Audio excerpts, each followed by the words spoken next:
আসসালামু আলাইকুম। জাহাজ আমাদের জীবনে অত্যন্ত গুরুত্বপূর্ণ অংশ, যা বাণিজ্য, মালামাল, যাত্রী পরিবহন এবং আন্তর্জাতিক যোগাযোগে সহজতর করে।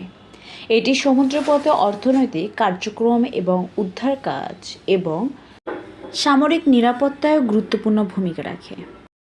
তো দর্শক, চলুন আমরা আজকে জেনে নেব জাহাজ কবে আবিষ্কার হয়, জাহাজ কিভাবে কাজ করে এবং জাহাজ এত ভারী হওয়া সত্ত্বেও এত বিশাল সমুদ্রে কিভাবে ভেসে থাকে, কিভাবে তার নিয়ন্ত্রণ করে তার গন্তব্যে পৌঁছায়। আজকে আমরা জানব সব কিছু এই ভিডিওতে। জাহাজ হলো একটি বৃহত্তম নৌযান যা পানির উপরে চলাচল করতে সক্ষম। এটি সাধারণত পরিবহন, মালবাহী বা যাত্রীবাহী উদ্দেশ্য ব্যবহার করা হয়।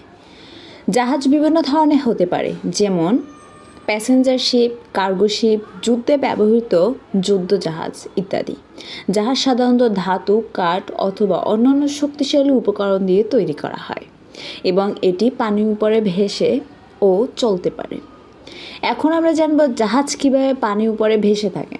জাহাজ পানির উপরে ভেসে থাকে প্রাচীন বিজ্ঞানগত একটি আর্কিমিডিসের সূত্র অনুযায়ী। এই সূত্র অনুযায়ী যখন কোনো ধাতু একটি তরল মধ্যে দিয়ে ডুবানো হয়, তখন তরল দ্বারা ওই বস্তুর উপরে একটি উত্থান শক্তি কাজ করে। এই উত্থান শক্তি ওই বস্তুর আয়তন এবং তরল ঘনত্বের উপর নির্ভর করে। অর্থাৎ যখন একটি জাহাজ পানিতে প্রবাহিত হয়, তখন তার নিচের অংশ পানির মধ্যে দিয়ে স্থানান্তরিত হয় এবং পানি দ্বারা উত্থান শক্তি তৈরি হয়, যা জাহাজে ভাসমান রক্ষা করতে সাহায্য করে। যদি জাহাজের মোট ভার এবং পানির চাপের দ্বারা তৈরি উত্থান শক্তি সমান হয়, তবে জাহাজে পানির উপরে ভেসে থাকে। যেহেতু জাহাজের আয়তন অনেক বড় এবং এটি সাধারণত খালি নয়, মালবাহী এবং যাত্রী বহন করতে পারে, তবে এটি সঠিক ডিজাইন করা হয় যাতে এটি গড় ঘনত্ব পানির চেয়ে কম হয়, আর যার ফলে পানির উপরে ভেসে থাকে। এবার চলুন জেনে নিব জাহাজ কিভাবে চলে পানির মধ্যে। জাহাজ পানির মধ্যে চলে প্রধানত ইঞ্জিন বা প্যাডেল সিস্টেমের মাধ্যমে, যেখানে দুটি প্রধানত উপায় রয়েছে যার মাধ্যমে জাহাজ চলতে পারে। প্রথমটি হলো ইঞ্জিনের মাধ্যমে চলা। অধিকাংশ আধুনিক জাহাজই ডিজেল বা তেল ইঞ্জিনে থাকে এবং প্রপেলার বা জলচালিত পাখা চালাতে সাহায্য করে।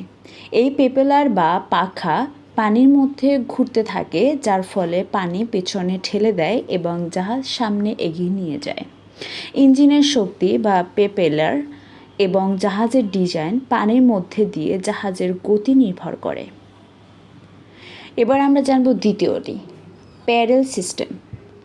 কিছু প্রাচীন বা কিছু বিশেষ ধরনের জাহাজ পদ্মা এবং প্যাডেল ব্যবহার করা হয়, যা বাতাসের সাহায্যে চলে এবং জাহাজগুলো সাধারণত বড় পাখার মতো সেল ব্যবহার করে, যা বাতাসের গতির উপর নির্ভর করে।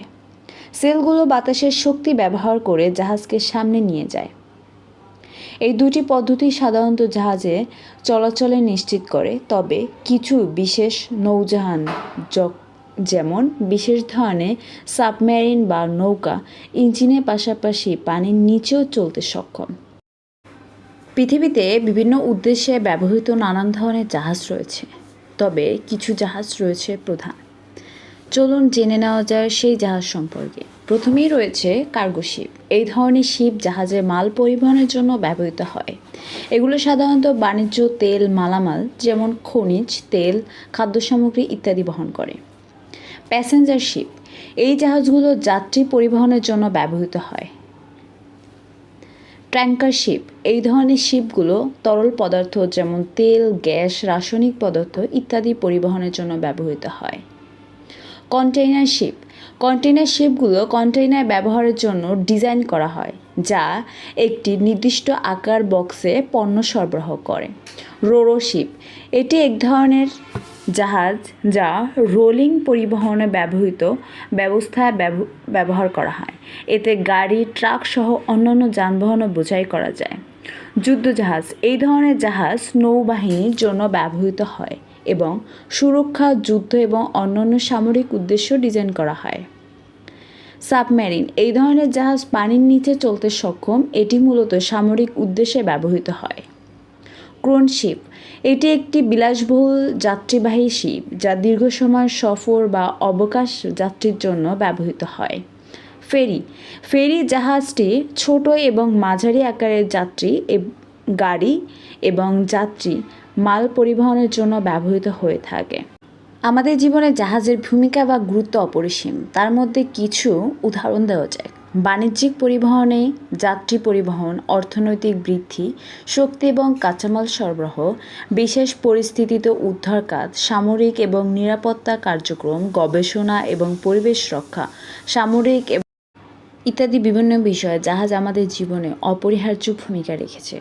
জাহাজ আমাদের জীবনে গুরুত্বপূর্ণ অংশ যা বাণিজ্য, মালামাল, যাত্রী পরিবহন এবং আন্তর্জাতিক যোগাযোগ সহজতর করে। তো আজকে এই পর্যন্ত। ভিডিওটি ভালো লাগলে লাইক, কমেন্ট, শেয়ার করতে পারেন এবং চ্যানেলটি সাবস্ক্রাইব করে আমার পাশেই থাকুন। আল্লাহ হাফেজ।